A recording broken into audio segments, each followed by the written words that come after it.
तो एपिसोड की स्टार्टिंग में हमें दिखाया जाता है कि जो सिया होती है उसने जब हाउचन की कंडीशन को ठीक चेक की थी तो उसने कायर को बताया था कि हाउचन जागृति की प्रोसेस पर है और हाउचन और तुम्हारे पास तुम दोनों लोगों के पास हेवनली बॉडी है। तो कायर पूछती है कि आखिर हेवनली बॉडी क्या होता है। तो सिया कहती है मैं ऐसे नहीं बताऊंगी, पहले तुम अपना घूंघट हटाओ, मैं देखना चाहती हूँ कि तुम ज्यादा ब्यूटीफुल हो या मैं। तो कायर इस बात को समझ नहीं पाती पर फिर भी वह अपना घूंघट हटा देती है, जिसे देखकर वहां पर वो सिया काफी ज्यादा शॉक हो जाती है क्योंकि कायर उससे काफी ज्यादा ब्यूटीफुल थी। और वहां पर सिया कहती है कि अगर मैं बड़ी हो जाती तो मैं तुम्हारे जितना ही ब्यूटीफुल होती। तो वहां पर कायर कहती है क्या तुम अभी बड़ी होगी। तो वहां पर सिया कहती है हाँ। तो कायर कहती है छोड़ो ये सब, पहले बताओ हाउचन को क्या हुआ है और वह जागृति की प्रोसेस पर कैसे है। तो वहां पर सिया बताती है कि हाउचन के पास और तुम्हारे पास भी दोनों लोगों के पास गॉड का उत्तराधिकारी है। मतलब अगर तुम गॉड का उत्तराधिकारी बनना चाहती हो तो तुम्हारी बॉडी को पहले जागृति के प्रोसेस से होकर गुजरना होगा। अगर ये जागृति का प्रोसेस सही से हो गया तो तुम जिस गॉड की उत्तराधिकारी हो उसकी शक्तियों को जरूरत पड़ने पर उधार ले सकती हो। जिससे सुनकर कायर काफी ज्यादा शॉक हो जाती है। तो पूछती है आखिर गॉड होते हैं क्या। तो वहाँ पर सिया कहती है हाँ गॉड होते हैं और कोई भी व्यक्ति गॉड बन सकता है, लेकिन उसके लिए काफ़ी हाई लेवल की कल्टीवेशन होनी चाहिए। और यहाँ पर तो हाउचन को किसी गॉड ने चुना है और तुम्हें भी चुना है और यहाँ पर हाउचन उसी बॉडी के प्रोसेस से गुजर रहा है। तभी कायर को एक बात याद आती है जिसे उसके ग्रैंडपा ने बताई थी कि जब संसार का खंजर वाला व्यक्ति प्रकट हुआ था और उसके और डेमन गॉड एम्परर के बीच में फाइट हुई थी तो वहां पर उस संसार के खंजर वाले व्यक्ति की कल्टीवेशन डेमन गॉड एम्परर की कल्टीवेशन से 1/3 थी, पर फिर भी उसने उसे मार दिया था। वह इसलिए हो पाया था क्योंकि उसकी बॉडी जागृति के प्रोसेस से गुजर चुकी थी और उसने गॉड की पावर को उधार लिया था। तो यहाँ पर कायर सोचने लग जाती है कि आखिर हाउचन को किस गॉड की पावर मिलेगी। और गाइस उसके बाद वहाँ पर सिया कहती है चलो अब यहाँ से चलो। हाउचन की बॉडी अपने आप हील हो रही है और यहाँ पर अभी जागृति का प्रोसेस स्टार्ट होगा तो हमें यहाँ से थोड़ी दूर हट जाना चाहिए।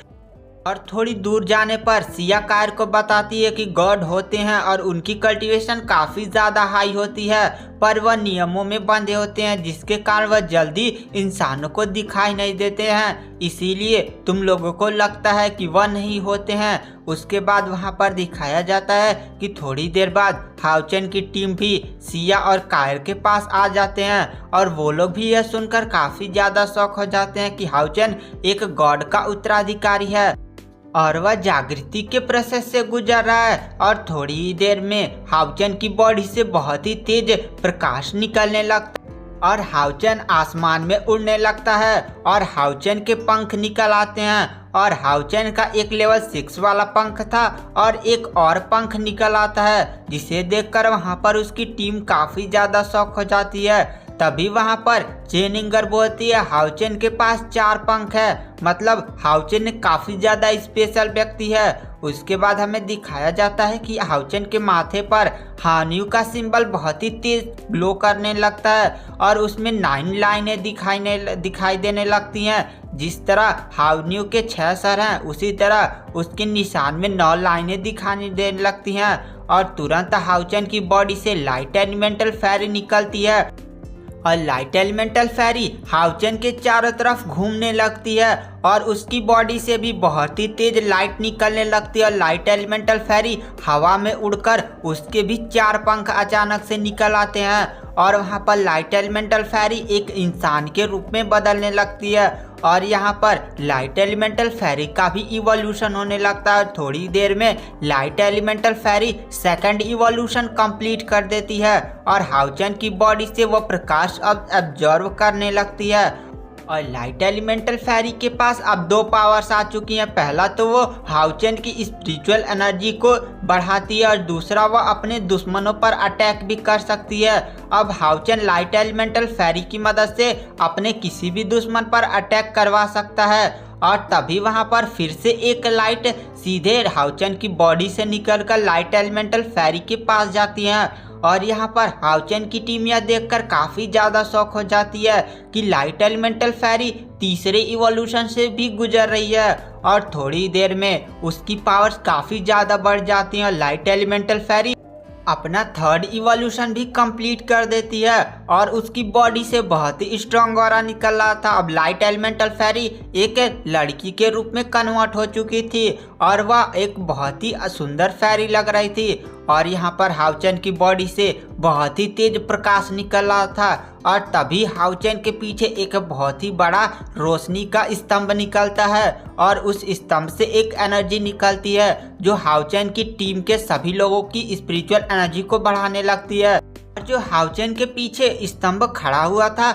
उसके अंदर से एक रोशनी निकलती है और सीधे जय के पास जाती है और उसे हवा में उठा देती है।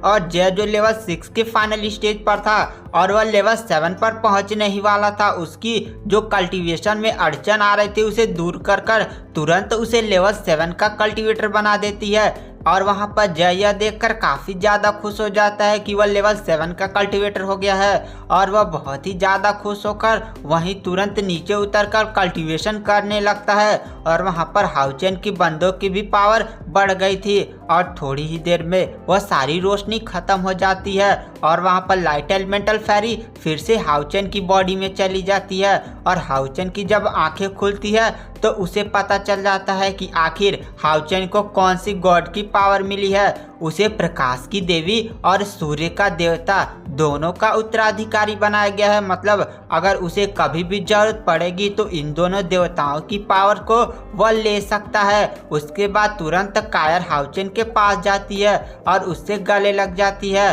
और वहां पर हाउचेन कहता है मैं ठीक हूँ। तभी वहां पर सिया हाउचेन के पास जाती है और कहती है हाउचेन तुम कैसे हो। तो हाउचेन कहता है मैं ठीक हूँ। तो सिया कहती है मुझे तुमसे कुछ बात करनी है, क्या तुम अकेले में कहीं चल सकते हो। तो हाउचेन हाँ में सिर हिलाता है। उसके बाद सिया और हाउचेन थोड़ी दूर सभी लोगों से चले जाते हैं। तो वहाँ पर सिया गुस्से में हाउचेन से पूछती है कि आखिर तुमने एक नेक्रोमेंसर के उत्तराधिकारी होने का पदवी क्यों ग्रहण किया। तो वहाँ पर हाउचेन कहता ये गलती से हो गया और क्या आप कुछ ऐसा जानती हैं जिससे आप मुझे इस लॉकेट से अलग कर सकती हैं और मुझे इस नेक्रोमेंसर से छुटकारा दिला सकती हैं। तो वहाँ पर सिया यह सुनकर काफ़ी ज़्यादा शौक हो जाती है और कहती है क्या तुम गलती से हो चुके। अच्छा एक बात बताओ तुम्हारे साथ वहाँ पर क्या किया हुआ था, पूरी डिटेल में बताना। तो वहाँ पर हाउचेन उसके साथ जो उस विजिटिंग कार्वन गुफा में हुआ था उसने सारी चीज़ों को सिया को बता दिया। तो वहाँ पर सिया कहती है क्या वो एलेक्स जो था एक प्रकाश का वो भी वंशज था और उसको भी देवताओं का आशीर्वाद प्राप्त था। पर मुझे एक बात समझ में नहीं आई कि आखिर वो प्रकाश का वंशज होते हुए नेक्रोमेंसर कैसे बन गया। नेक्रोमेंसर तो डार्क एलिमेंट और लाशों और आत्माओं की पावर्स का यूज करते हैं और प्रकाश तो एकदम इसके उल्टा है। तो हाउचेन कहता है मुझे भी नहीं पता कि आखिर वह कैसे हो गया। तो सिया कहती है मैं तुम्हें इस नेक्रोमेंसर के उत्तराधिकारी से तो छुटकारा नहीं दिला सकती, लेकिन हाँ जब तुम उस टावर के एकदम लास्ट मंजिल पर पहुंच जाओगे तब शायद तुम्हें उस नेक्रोमेंसर की यादें भी मिलेंगी, जिसमें उस नेक्रोमेंसर के साथ आखिर ऐसा क्या हुआ कि उसने प्रकाश का वंशज होते हुए भी नेक्रोमेंसी सीखी। और इस सारे सवालों का जवाब जब तुम्हें मिलेगा जब तुम उस टावर ऑफ इटर्निटी के लास्ट मंजिल पर पहुंच जाओगे। तो वह पूछती है कि आखिर अब इस समय तुम किस मंजिल पर हो। तो हाउचेन कहता है कि अभी मैं पहले मंजिल के 6-7 कदम ही चला हूँ। जिसे सुनकर वहाँ पर सिया काफ़ी ज़्यादा शौक हो जाती है और कहती है कि तुम्हें लगता है मंजिल पहुँचते पहुँचते काफ़ी समय लग जाएगा। तो वहाँ पर हाउचेन कहता हाँ प्रतिद्वंदी ही वहाँ पर ऐसे हैं। उसके बाद वहाँ पर सिया कहती है यह काफी दुख की बात है कि मैं तुम्हारे साथ इस मायावी स्वर्ग से बाहर नहीं जा सकती। मैं यहाँ कई हजारों सालों से फंसी हुई हूँ और मुझे भी बाहर जाना है। आज एक मौका मिला था, लेकिन तुमने नेक्रोमेंसी सीखने के कारण मैं तुम्हारे साथ नहीं जा सकती। उसके बाद हाउचेन कहता है क्यों नहीं जा सकती, और इनके बीच में कुछ बातें होती हैं, और वो क्या बातें होती हैं वो तो हमें यहाँ पर नहीं बताया गया है। उसके बाद जो सिया होती है अपने चारों तरफ एक पावर्स का यूज करके तुरंत अपने चारों तरफ 8 स्पिरिचुअल स्टोव को बुला लेती है, और हाउचेन उन सभी स्पिरिचुअल स्टोव को ले लेता है। और थोड़ी देर बाद सिया और हाउचेन अपनी टीम के पास जाते हैं, जिसमें जो हाउचेन होता है वह कहता है कि सारे स्पिरिचुअल स्टोव को बाहर निकालो, और वहाँ पर जो इसके पास जो स्पिरिचुअल स्टोव होता है वो लोग निकाल लेते हैं। और वहाँ पर सिया अपनी पावर्स का यूज करके 8 स्पिरिचुअल स्टोव को हाउचेन की टीम में बांट देती हैं, जिसमें से कायर को और लेडी वांग युआन को एक भी स्पिरिचुअल स्टोव नहीं मिला था। तो कायर हाउचेन को गुस्से में देखती है, तो हाउचेन कहता है ये मेरी गलती नहीं है, ये सारी गलती सिया की है। इसने कुछ लोगों को 2 स्पिरिचुअल स्टोव दिया है और तुम्हें एक भी नहीं दिया है, शायद कुछ तो कारण होगा। और वहाँ पर हाउचेन को जब जागृति के प्रोसेस से गुजर रहा था तब उसे एक और बात पता चली कि हाउचेन का विकास इस मायावी स्वर्ग में इसीलिए हुआ था क्योंकि यहाँ पर प्रकाश के बहुत सारे